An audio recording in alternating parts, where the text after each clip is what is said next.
Good evening. This is Redwood Wonk. My name is Eric Kirk. I'm with Dave Frank. Dave, how you doing this evening? I'm doing great, thanks. It's great to be here. Thanks for having me again. This is fantastic to connect on a weekly basis. I really enjoy our time together. Yeah, well, we've got some topics that are kind of follow up on discussions we've been having. A lot happening. I think we want to start with the infrastructure bill. That's the big news. It sounds like the Republican support for the bipartisan proposal is wobbly. I think the whole incentive they had for the bipartisan proposal was that they were going to be able to preempt the one that the Democrats hope to get through reconciliation. The Democrats did pass theirs through committee, a 3.5 trillion one. Whether they get pushback from Manchin or any of the others, moderates, we'll find out. But Bernie Sanders had pushed for a 6 trillion one, but he got 3.5 trillion. And a lot of people are thinking that his pushing is why it's big and why it has a lot of the stuff it has in it: climate change, economic restructuring, and the rest. So the question is whether or not what's going to happen to the bipartisan bill. Mitch McConnell has not committed one way or another yet.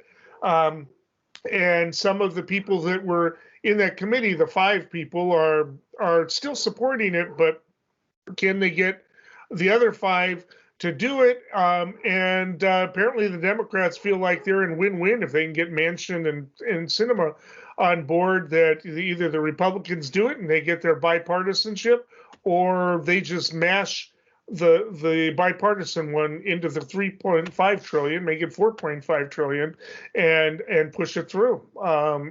So aggressive politics on the part of the Democrats. Republicans not quite sure what they want to do or how they want to handle it. I think they were really hoping that the Democratic moderates were going to put up more of a fight. They so far haven't really. I mean, they're saying they're not committed, and they probably do want to get some cuts in it and some, certain things in it. But Manchin, they'll probably just offer a bunch of West Virginia, pork. I mean, and maybe Sinema in Arizona as well, and anybody else, Tester up in Montana maybe. But the politics are heating up, and 3.5 trillion is bigger than what they were talking about before, and Biden is walking like he's confident that he's going to get it one way or another. Dave? I guess we could address some of the points you made: size, substance, and optics. So the size of it is immense. I remember hearing, there's a guy named Rahm Emanuel. I think he was high up in the Clinton team, and also Obama's chief of staff at one point. He's on the record as saying, like, Congress will never be able to pass anything with a T at the beginning of the dollar sign amount. Right. So 1 trillion was just like anathema to what people could tolerate even considering. So this is a long way from that, considering, all things being equal. It's a massive bill. So when you combine, it's a lot what we've talked about in the last couple of weeks too. When you combine the raw self-interest of Republicans to bring home some bacon, streets, pipes, bridges, infrastructure that's traditional and easy to kind of parlay into support amongst their supporters, they'd had raw self-interest in passing something. And I think President Biden and his team, but mostly his instincts were that, look, I need to talk to them. We need to bring them on board. We need to do something together. Yes. So that's why I predicted a while back that maybe that would happen. In this case, that's it's a less than a quarter, closer to an eighth of what their overall package looks like. So I think the Democrats are sort of walking tall in the sense that if they can keep the team together, all of the folks, then they may be able to kind of walk both of these bills through. Like Schumer said as recently as today, the intention is to pass both, majority leader in the Senate, the Democrats. Right. So it is what you said. It's a big win. Bernie asking for $6 trillion. I think that's a strong move to just say, like, this is what the nation needs. What do you want to cut? Right. So there's that piece of it. So that's size. As far as substance goes, I think, like I said, it's what we need. Many of these things are arguably imperative. We could talk more about that. But then as far as style goes, I think it's a win-win in the sense that progressives get some of what they want, moderates get what some of they want on the Democrat side.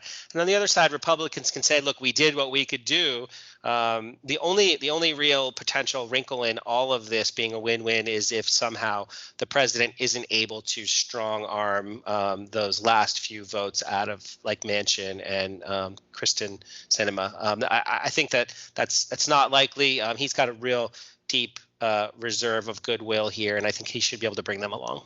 I'm thinking that that's why they're doing this. They must have some indication that, for whatever it is they want to give, let Manchin do his token thing and say that he managed to cut down some project or another and cut it down to maybe $3 trillion or something like that. And then he's done his job for the Club for Growth or whatever.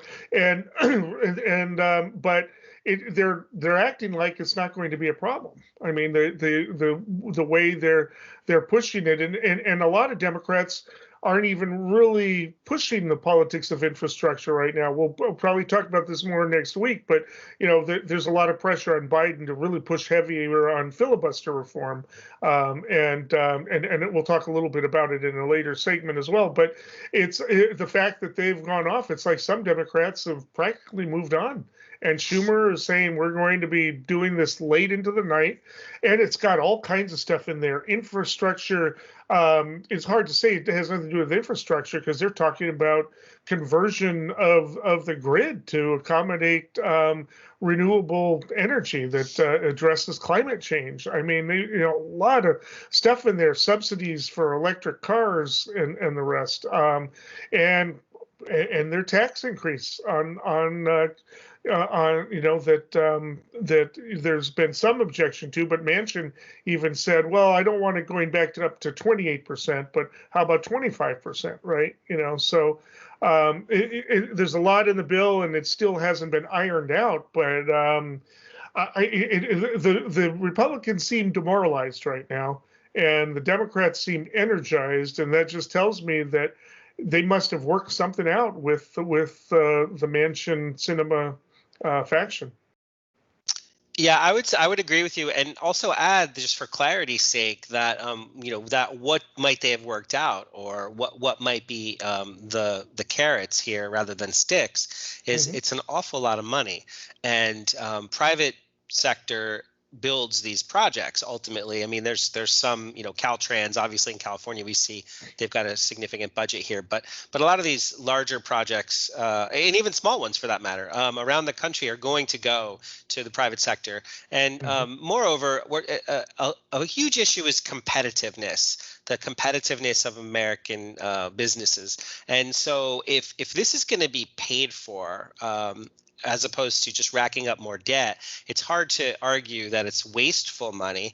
Right. And part of this is the push. I know it's kind of global. We try to stay away from global perspectives when it comes to things like this, but there's a push for a minimum tax of 15% on businesses territorially where they're operating, which would mean that many of these companies that are getting away scot-free with zero tax over many years, or even better deals than that, they're good. There's going to be more to pay. But when you look at all of the business sector, the breadth of it, American competitiveness will be increased if other countries, other companies around the world are having to pay some taxes.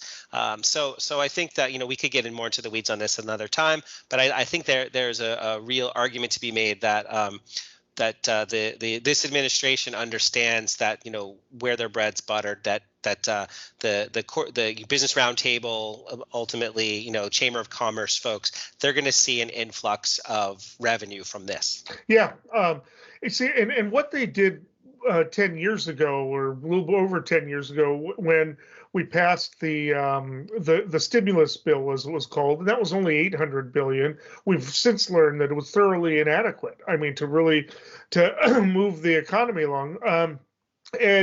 But even after opposing it, Republicans went back to the districts and campaigned on essentially saying, "Look what I brought you," and the rest. Well, apparently Democrats aren't going to sit by idly with that. Apparently, Biden will actually go to districts and say, no, your person here did not vote for it, and this is false. So, it's really interesting, the politics of all this. Because usually the Democrats are just feeling so desperate on this, but reconciliation, not having to worry about any type of filibuster on it, and if they've got, and like I said, the team together, there's just nothing to stop them at this point, on that, if that's the case. Yeah, and not to belabor the point here, but I do think it's you got to choose your battles, and there were battle lines drawn. There were folks that were saying, "Hey, this is too much money. We can't afford it. Look at what's going to happen to our children's debt down the road." And there was the traditional conservative complaints about talking about big numbers. But when it's a pay for, when Bernie has a sharp pencil as head of the banking committee, and he and his team are saying, these are our priorities, these are how we're going to pay for them, what do you want to cut? I think that approach is really it's effective and also persuasive, and I think that there's a lot of fights left to happen before the 2022 election, and the Democrats have a very small window of time, and it's really it comes down to, you've talked about it before, it comes down to power, and when the president puts the thumb down, I suspect that it's hard for people to say, you know what, I don't want your support. I don't want your money. I don't want your platitudes, gratitudes. I don't want to advance America. I don't want, It's a lot easier to say, okay, we resisted. We said our piece. We did what the dark money pools and the Koch brothers and the Americans for Prosperity and Freedom and all those guys, all the support that they've given to the moderate Democrats. The moderate Democrats realize they're still Democrats after all. All right. Well, we will be talking about that in the weeks to come. Brings us to the next topic. Okay, Texas again. We've discussed Texas a few times with you and with Chuck. Texas seems to be at the center of a lot lately. I mean, in this voting rights bill, pardon me, it's not a voting rights bill. It's from a Democratic perspective, it's a voter suppression bill. Again, we've talked about it on previous shows, shortening the time for early voting, reducing mail-in voting, reducing the option of drop boxes, and some of the most outlandish arguments to support these things, like coming from Governor Abbott. Well, if you're behind a car with bumper stickers telling, with the name of a candidate on, then you're being lobbied while you're ready to vote. We can't have that. I mean, it's just, really ridiculous things. He called a special session because the last time around, the Democrats were able to time it so that they left and the session expired without it being passed. This time, they've left the state entirely. There's even been a supposedly, at least for dramatic purposes, an order to arrest them by the, whatever guard, but he's not going to go chasing him out of state, to do it. So, and it is basically gummed up the works. They can only do it for so long. There are processes to get around it. This is how a filibuster should work, though, because eventually the Republicans, if they know what they're doing, will push it through, with or without the Democrats present. There's, procedures they can go through. But in the meantime, it's a national discussion. Why did the Democrats leave Texas? It's not a talking kind of a filibuster, but it is a filibuster. They're going to be holding their press conferences, I think, in Washington, D.C. and whatever. So, it is about this. And, this is, again, the long lines that you see in Texas and other states. It's inspiring to see so many voters waiting in those lines. But what people don't understand when they're inspired by those videos is that is voter suppression. Because for every person in line, there's another person who says, oh, I can't wait. I got to go back to work, or I got to go pick up my kids. And they see the line, they drive away.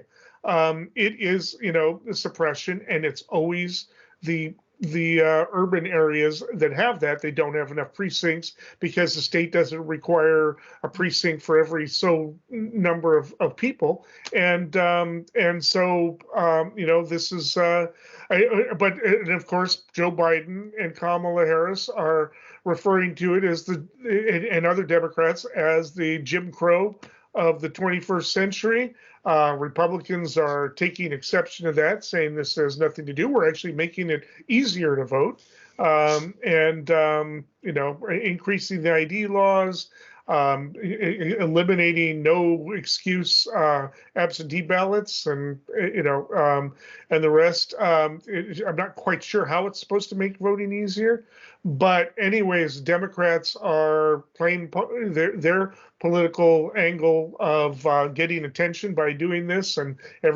people being fascinated with why are they in Washington D.C. rather than Texas, and when they're asked the questions, they're able to answer them.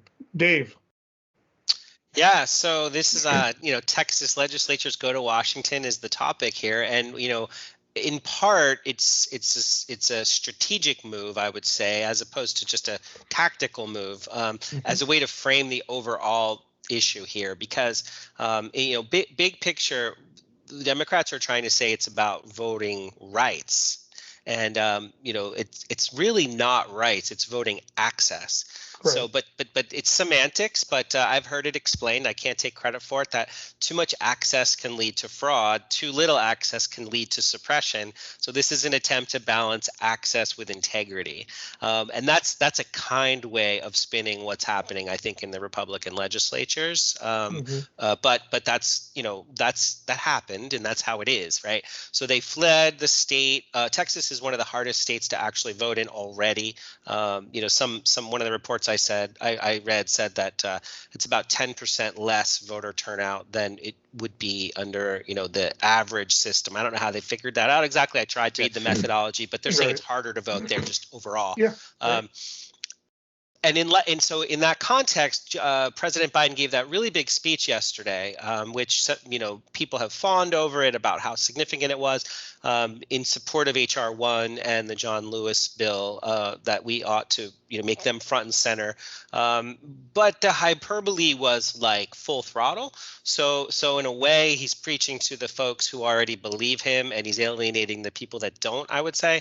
I'm going to paraphrase. He said that what we're witnessing is an assault on the right to vote and fair and free elections, liberty, democracy, who we are as Americans. Like, this is a full frontal assault on apple pie, mom and Levi's and Corvettes and whatever. Bullies and merchants of fear, peddlers of lies threaten the very foundation of our country. This is the 21st century new Jim Crow. It's not Jim Crow. They're very different things. The black participation rate in Mississippi at one point, even though they fully had the right to vote, was close to 1%. Right. So there was truly a reign of terror. Yeah, it's not poll taxes. Not poll taxes or tests that you have to take in all of that. But what I would ask is obviously it is aimed at reducing votes, but one of the issues is that, okay, you don't want to have it too loose that you have fraud, but we don't have massive fraud. There's no evidence that it's happened. That, just the fact that you could get in so much trouble for it seems to be enough of a deterrence, because how much do you gain compared to what you risk, along with never being able to vote again? I mean, just as opposed to one vote, how many elections are won by one vote? I think maybe 3 in our history of our country, right? So, but they have found a few people. There's a guy who waited 6 hours to vote, and apparently he wasn't supposed to vote, and they're trying to nail him to the wall. Some other Republican guy it did something even worse, voted his wife, I think, who had died, and he's getting a slap on the wrist. I mean, there's, of course, it depends on which DA you have. It's not necessarily an indication of, some type of bias, though it could be. But it's just they've gone, Trump had his commission to root out fraud, and it fizzled. They had nothing. I mean, they came up with about 20 cases nationwide. It's just what the Democrats are saying, in addition to calling it Jim Crow, is they're saying these are what do you call it?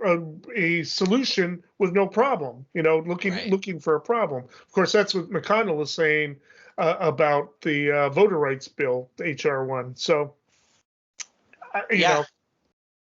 I mean, so you referenced HR1, and I think that that's sort of the big takeaway here, not just what's happening in Texas, but like those Texas legislators are basically saying, hey, President Biden and Washington, Congress, if you all are able to pass HR1, elevate this to one of those exceptions for filibusters, so that you can pass it 50-50 with Kamala Harris placing the deciding vote, we will be advancing as a protection of things we've been fighting for over 150 years, or at least since 1965, Voting Rights Act. We haven't had any cases of widespread systematic fraud since the Voting Rights Act. I think only one congressional race in North Carolina where they had to do a re-election because of some sort of more systematic fraud. Right. But effectively, nothing has ever happened where there was fraud. So I'm in agreement with you that it's a solution looking for a problem. But that said, HR1 is supposed to be this, let's move it forward. It's the history, the fate of the country is at stake. But there's actually a lot of criticism about HR1. There's been some Democratic staffers who have said, hey, look, some of this stuff in here we can't get behind. They've kind of leaked out to like Politico and some of the other sources. And also the ACLU, who you would think would not be against anything like this. They've criticized a lot of the, speech issues. There's so much more here to talk about, but basically this bill is being seen as a litmus test for racial justice. When I think the sort of the de facto impact will be, it will fall more heavily on minority voters for sure. And I think it's designed that way, and that is sort of inherently racist. But there's, the other side of that coin is that it's really about winning. It's about Republicans versus Democrats, and the Republicans would love to marginalize all Democratic voters if that's what it took. So I think they have some perspective that, in fact, look, you guys need to tone down this bill to make it more palatable. Right. I heard Kamala Harris on NPR this morning talking about, what is your strategy? They don't hold much hope of being able to shut down these state things, and apparently they're not really all that confident that they can get HR1 passed, that they're going to be able to get Manchin to abandon the filibuster for that, maybe. But basically they're saying they're using this to whip up to get the black vote to turn out. That's what they're looking for. They want the vote that they are saying are being the targets of suppression to get angry and turn out, which is what has happened in other elections, including Georgia this last election. Yeah, I'd like last comment here.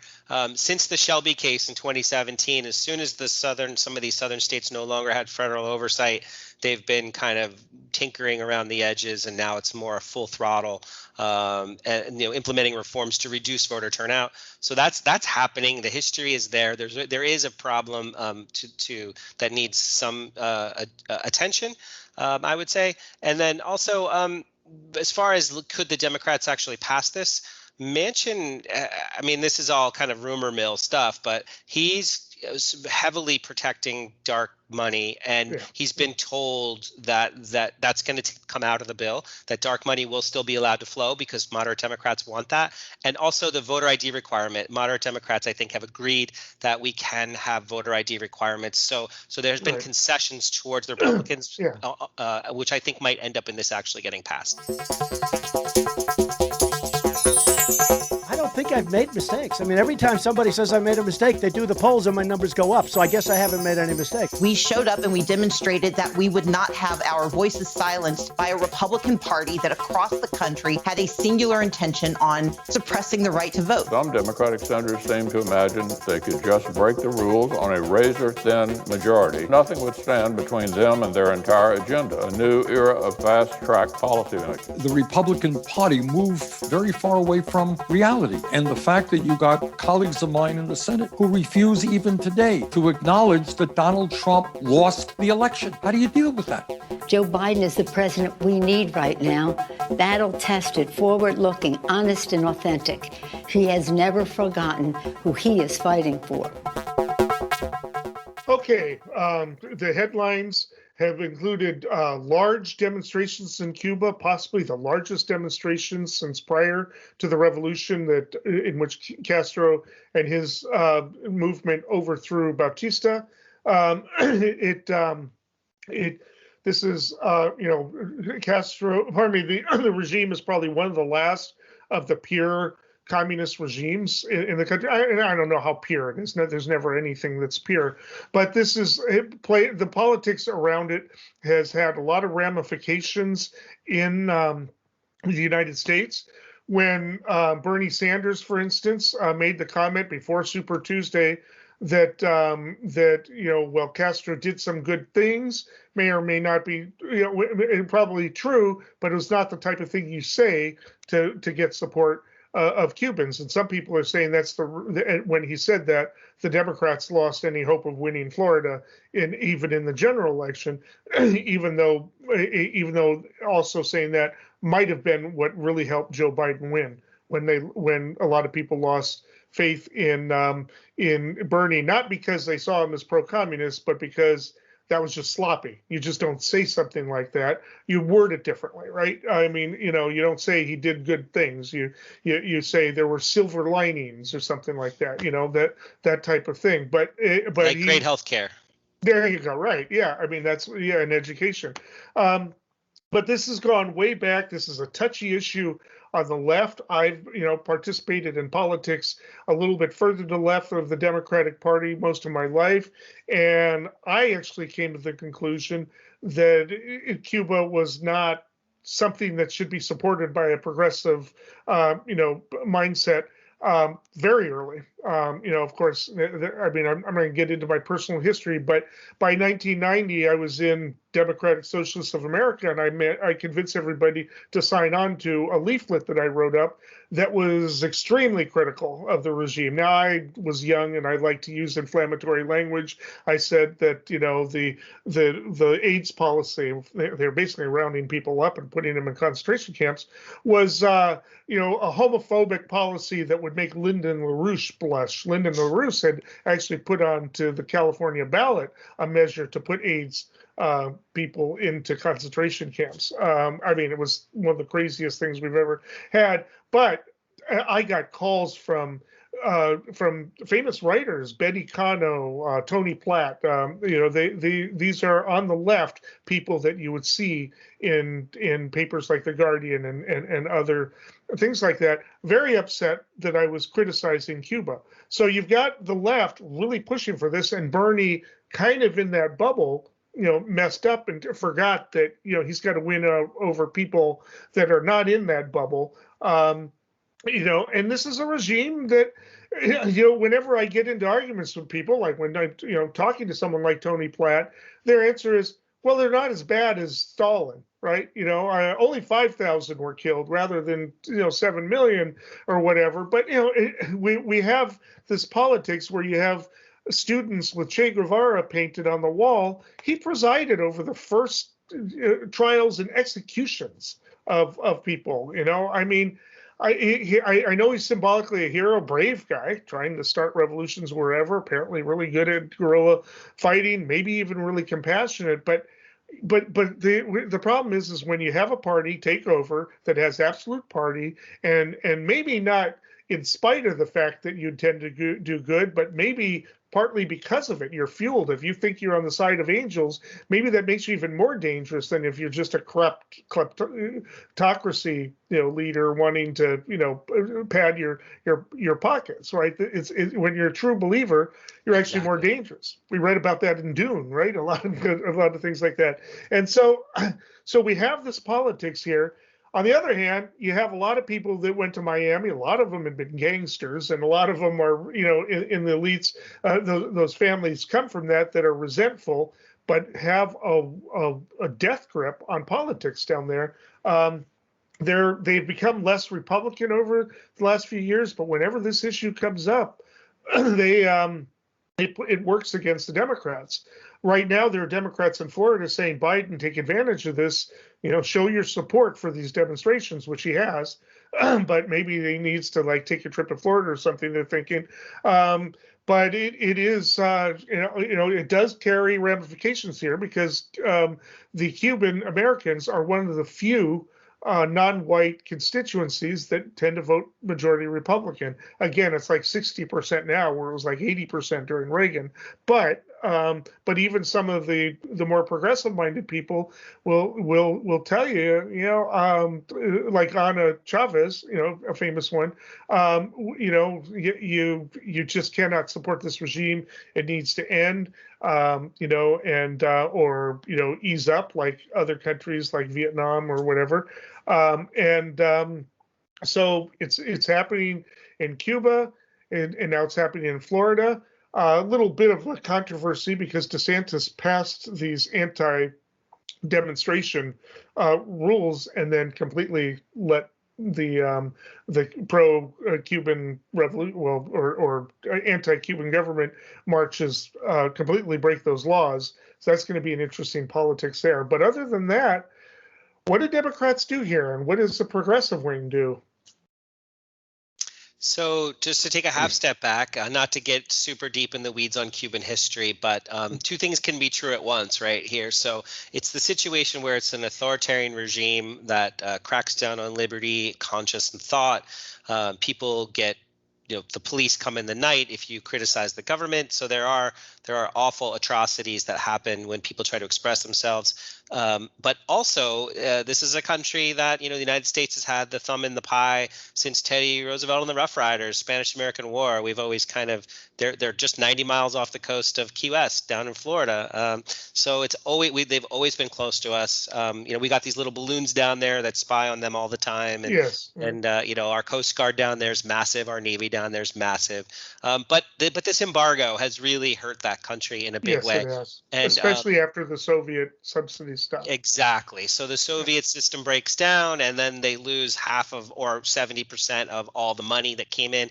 When other countries started going there for tourism, and the Obama administration started showing signs of light, that maybe there's a hope for people to actually engage, go visit, and exchanges for students and artists and things like that. There was potential, but since the last 4 years, it's gotten back to pretty tragic situation because of Trump and Republicans' desire to use the old playbook.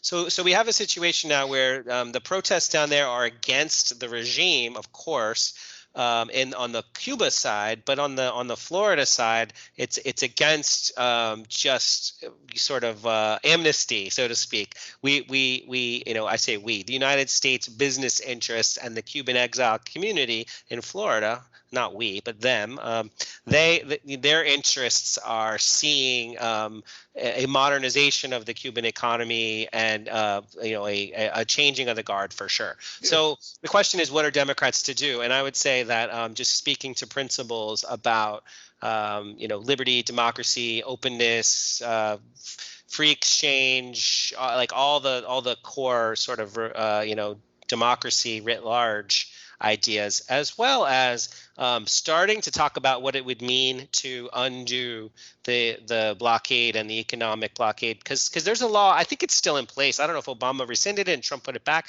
but there's a thing called Helms-Burton, which is it's kind of esoteric, but basically a lot of the farms and agricultural businesses and other businesses that got their property seized in the Cuban Revolution under Castro back in the 50s, the United States has put a marker on the table that said that we expect it all back. Yeah. So it's the law of the United States that we just want some administration in Cuba to say, you know what, we've been wrong for the last 70 years. We want to make amends. What do we need to do? humbly, kiss the ring, what so to speak. Yeah. And that's not. And that's not going to happen. But Obama did actually make an effort to try to go in and do a Vietnam China kind of thing. Open up, try to open up the markets, but they couldn't reach agreements on it. Because they were probably looking for too much more than what the Cuban government was willing to do, obviously, in terms of opening things up and advertising and marketing and all kinds of things. You see no billboards anywhere in Havana. I mean, you will see them in cities of Vietnam, and there's an established culture there. But yeah, in terms of giving the land back to the people that the revolution originally were ousting, because they were basically had taken over the land to begin with, from smaller peasant farmers. That's not going to happen, but we'll see. But having these demonstrations happen at this time is huge. They can't arrest them all; they're too big for that, right? They probably will arrest and crack down on some, but the government doesn't look as strong as it used to, and so change is coming. How is Biden going to prepare for it? Because he's going to be president when some of that stuff really starts to happen. We'll see what happens, and we'll see how this affects the politics of the left as well. Yeah, I would say one last thing. Like you said, that the president has an opportunity here, and it's to look it in the face and say it's time to turn the page like Obama did. I think pick up that strategy seems to make a lot of sense. It might hurt in the short run with Cuban, special interests down there in Florida, but in a sense, if they can get the doors to commerce and trade and visitation open, it'll be mutually beneficial. All right. Well, we'll probably be talking about that in future shows, but in the meantime, it takes us to our next segment. I, Richard Billhouse Nixon, do solemnly swear.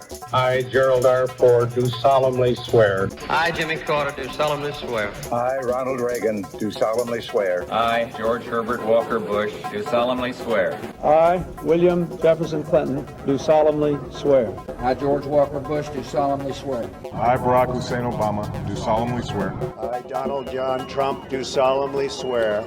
I, Joseph Robinette Biden Jr., do solemnly swear. So help me God. Okay, inflation. In terms, apparently there was about 5% inflation with the products that they track for the month of June.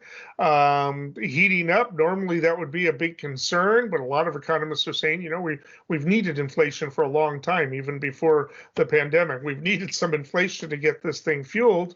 The Federal Reserve doesn't seem to be all that concerned about it. Usually they're kind of obsessed with it, and they'll jack up rates, but they're talking about, maybe they might go up a little bit sometime in the fall if it happens. And they are saying to expect that inflation will continue throughout the year, might even heat up a little bit more. Although one of the big factors in inflation was used cars, because new cars are rare right now because of the technology issues that we're missing, not transistors. The chip shortage. Chip shortage. And so that's put a pressure on the used car. But apparently used car inflation has actually gone down a little bit, and that might reverse some of it. Of course, oil is up. It's during the summer. We're coming out of the pandemic. A lot of other things are up as well, including food. But it doesn't, but meanwhile, they're talking about 3.5 trillion bill. Obviously, the president's economists aren't all that concerned about it at this time. And so the issue economists are debating right now is whether this is a transitory post-pandemic, circumstance that's going to end by next year, or if this is a chronic problem that the Federal Reserve is going to have to address at some point and maybe raise the rates to shut the economy down a little bit. Yeah, I didn't realize there was going to be so much macroeconomics in here tonight. I'll try not to be too wonky, but since the financial crisis of 2008, the Federal Reserve has engaged in extraordinary measures, taking our base monetary supply from 1 trillion up at one point by another 3 to 4 trillion, and then it dipped it back down, but now it's back up by another 3 trillion. So they've created, in effect, 6 times more money than ever existed before as of 2008. And this last 3 trillion was just in the last 15 months. So they're doing this balancing act of if that money were to enter easily into people's pockets, that would cause inflation. So during the COVID crisis, when there was the stimulus money that went to folks and the enhanced unemployment benefits, lots of people got lots more money than they've had before. And so that in effect, besides some of the shortages and some of the like, if you can't spend money on going out, maybe you'll spend it on fixing your house. Well, then timber goes up because people are investing, and timber actually tripled, and it's back down to double. Like $98 for a piece of plywood, it was up to at one point. Yeah. So that you just pick your commodity or market, like you said, used cars, fuels. There's a huge list of things that went up immensely, and so now the Fed has to do this balancing act where you pose the question: is it transitory or not? They as recently as like 3 months ago or 4 months ago, the Fed was saying we're not even thinking about raising rates. It was just a way to say, extraordinary times call for extraordinary measures, get off our back. But this inflation that we've seen over the last, like I said, 3-4 months or so, is just causing murmurs in the streets, and people are saying, well, what are you doing? Like, can we even trust you? What is happening? So they're starting to say, like, okay, we're going to move that forward to, they changed the window of how soon we might see small rate increases. But with these mortgage rates so low as a consequence, and demand for people moving around to certain areas because of COVID and working remotely, there's just a whole bunch in flux. And so there's all these moving parts. And I think they're trying to buy some time and basically say, we know everything's overpriced, but we think it's going to change. Because you got to be careful when you raise the rates. The whole health of the economy is always measured in terms of housing starts, which I think is really bad. I mean, it's we have this whole almost all economics are based on the need for perpetual expansion. Do we need more houses when we've got so many that are empty, right? But that is a measure of the housing starts. Well, if the rates go up and mortgages are harder to get, then there's not going to be a lot of incentive to start houses. So that can trigger other things as well. They've got to be really careful at how they address this. But again, they're talking 3.5 trillion spending. So obviously the economists in the administration aren't that concerned about it. And they do think that, we still need to stimulate. Even though you have this inflation, we need to stimulate to get to get more jobs, healthier economy, and the rest in there. We'll see, and it might be that they wait until next year or after the election in 2022 to jack up the rates. Again, the Federal Reserve traditionally is obsessed with inflation to the point that some economists argue it's detrimental. The current regime there doesn't seem to feel that way, and so anything they do will be, and to even talk about it can spook the markets, the investment markets, to even bring up the possibility. In fact, markets have dropped because they're worried that even though the Federal Reserve isn't saying it, they might have to do it anyway, and they're more concerned about that than the inflation. About the reaction to it, and so that affects bond markets, it affects everything. And you'll know, of course, one of the telltale signs is when people start investing in gold. That's always an indication that they're concerned about the economy. But I don't know. We're at a very low rate. I mean, when you talk about inflation, it's relative from where you started to where you go. And we had deflation due to the pandemic. So we're not really prices. A lot of those prices that are going up aren't higher than they were a year ago. Some of them are, but some of them aren't. But we're looking at how quickly they went up. But the politics of it, as we discussed earlier, don't seem to have any bearing on infrastructure, and the Republicans don't even seem to be bringing that up very much. A few of them have, but you would think that they'd be using that as an enemy against the infrastructure bill. They're not. I think so much of the Republican perspective on this has to do with electioneering, telling people what they want to hear, which in this sense is their constituents want to hear that these people who want to spend all this money are crazy driving the bus into the ditch. But the Fed is, just for folks who don't recall this, the Fed is a private institution that's fully owned by about 20 of the world's largest investment banks, including the country's largest investment banks. So it's an outsourced entity that supplies the money for our country, just like all the Federal Reserves do in all of the countries on Earth. And this coalition of Federal Reserves have global strategy in mind when they're dealing with things like a global pandemic. So there's a degree of solidarity that has to happen when we talk about how the impact of COVID isn't going to be over just because it's over in the United States. Our COVID experience is probably one of the better experiences, despite our deaths in terms of our economic impact. But there are a lot of countries where they have, yet to even really begin vaccination. They've got lots of problems with the new variants, and so anyway, just to kind of come back to is this a transitory issue?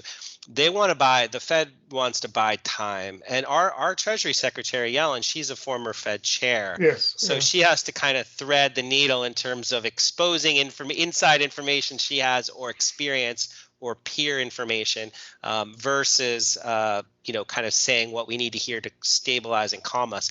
And when the unemployment benefits, the expanded benefits end at the next 60 days, there's another 12 or so million people that are still sitting on the sideline from the COVID. So there's a lot of people that didn't go back to the workforce. The companies might start rehiring, filling those jobs they're having a hard time filling. But so there's this concern about wages going up and then more costs going up. So it's a real balancing act. And I would just say overall, we'll cover it again in this space, but we do have a real serious problem with the stock market being immensely overvalued because of all this extra money that was created had to go somewhere. And it's just, it's like a thread of a sweater. Once you start pulling on it, the whole sweater falls apart. There are so many elements of this. As far as politics goes, most people don't care about the nitty gritty behind the scenes stuff. They just want to hear, look, we got our eye on the prize. We're trying to stabilize things. We're not ready to raise rates yet. And when we do, it's going to be slow. It's going to be over an extended period of time. And we're starting from the lowest rates in your lifetime that most of us can ever remember. There's a long way to go. Raising interest rates and seeing some inflation isn't going to be, in theory anyway, it's not going to be terrible in the short term as things kind of settle out post-COVID. Yeah.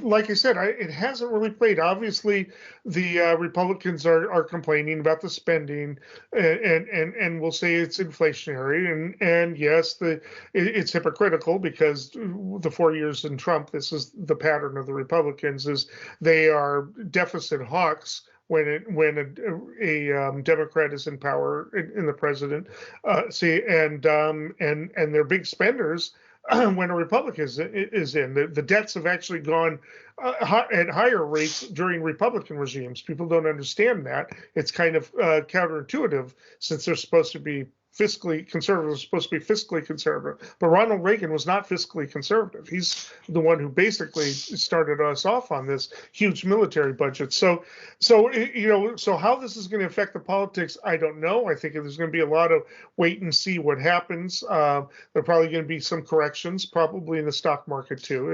As you say, it's ridiculously overvalued. And there are a lot of economists that don't even tie the stock prices to economic health. The economic health is, are people able to buy the things they need, the homes, the food, and the rest. That's the measure of it. And there seems to be less and less correlation between that and stock prices lately. There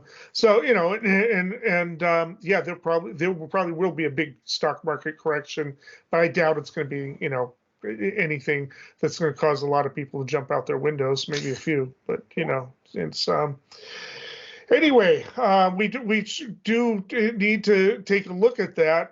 And also some concerns because we do still have high unemployment as to whether or not there'll be a revival of what happened in the late 70s called stagflation. When you have both stagnation and inflation, it's not supposed to happen, right? It did happen there. There were a lot of reasons why it did, but the places are filling their jobs. I've noticed it locally.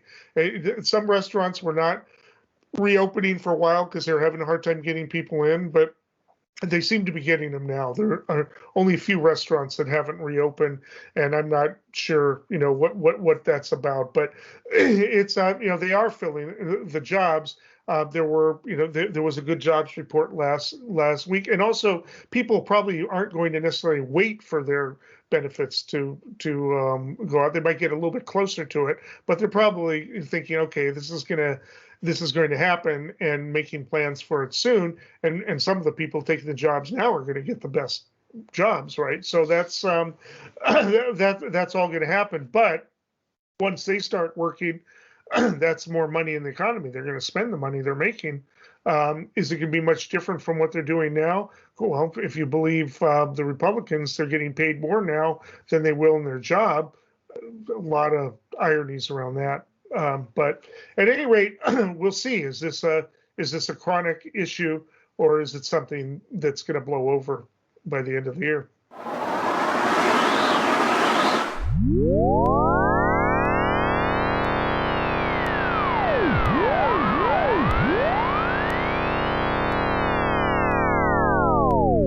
All right, that takes us to our last segment, our tradition of predictions. Dave, what do you got? So my predictions always seem so strange, and then all of a sudden, a few months later, something comes out. So I got a strange one for you this week. Former Secretary of State John Kerry recently met with a peer of his on the Russian side, Anatoly Chubais. They have a long relationship, and it was about the what's going to happen as we green the economy. How is it going to affect Russia? And Russia's on the outside looking in on a lot of things because of bad behavior. But I think that this administration's been making overtures to them to say, look, like there's only one way to do this, which is let's move forward together. We gotta figure out how to transition. There's only one climate. So they broke the ice, I would say, on that conversation. And as a little side note of their meeting, somebody asked, hey, John Kerry, what happened to the hacker group that went silent this week? So Revil, which is one of those, hacker groups that have been doing the, kidnapping ransom of corporate IT systems. They went silent this week right before the meeting. So I suspect that there's a little three-dimensional chess going on, and that the last time the Biden administration connected with Putin's administration, they said we need goodwill here, and let's start with this is our number one critical concern. You got to deal with these hackers a little bit more solidly, and I think that happened, and I think that there's going to be carrots involved in terms of Green New Deal investments, enterprise, industry. When I say Green New Deal, I just mean the greening of the economy. I think there's a quid pro quo here, and I think that might come out over time. All right. Well, mine's going to be more basic. We've got this January 6th commission that Pelosi is already invited one Republican, Liz Cheney. But the McCarthy has basically threatened to take committee assignments away from any Republicans who agree to go on to the committee without his permission. He's not naming anybody yet. My prediction is he's not going to let any other Republicans go onto that commission. It'll be a commission of 7 rather than 13 or whatever, or however many, 8 rather than 13. Is that going to undermine it? Well, it's a chance he takes because that gives even more control. I think what they'd be hoping is nobody's going to take it seriously if it's so one-sided, but it's going to depend on what comes out. If McCarthy is called to testify under oath, that's going to be headlines, regardless of whether he's got anybody to help him out there, right? So, but I think he's going to, especially under pressure from Trump and that constituency, to not give this any legitimacy. And I think it's a mistake they made when they pulled out of talks over the neutral commission. And they're going to give up even more power to control the narrative, and the media is going to be watching this no matter what. It's going to happen, but I think McCarthy is under too much pressure. I don't think he wants to do it. I think he would like to have somebody to help him out when he's being examined, but I think that he's going to cave, and there will be no other Republicans on it other than Cheney. Wow. Yeah, and she doesn't care. Take her committee assignments away. She knows that she's probably going to lose the primary. She's setting up for whatever it is that's going to follow up, whatever she's going to do. But wants to be the standard bearer of the Never Trump movement within the party, and so we'll see what happens with that. GOP V2 coming soon. Yeah. All right. Well, we'll be back next week. A lot of these stories that we talked about today are still developing. So, who knows if we'll be talking about these or something totally new. There's a lot to talk about. We'll probably get back onto COVID next week because that's heating up again. Florida is moving towards being the #1 infections. That's going to be an interesting area of politics. We may talk about that. We may talk about something else. But until next time, keep thinking.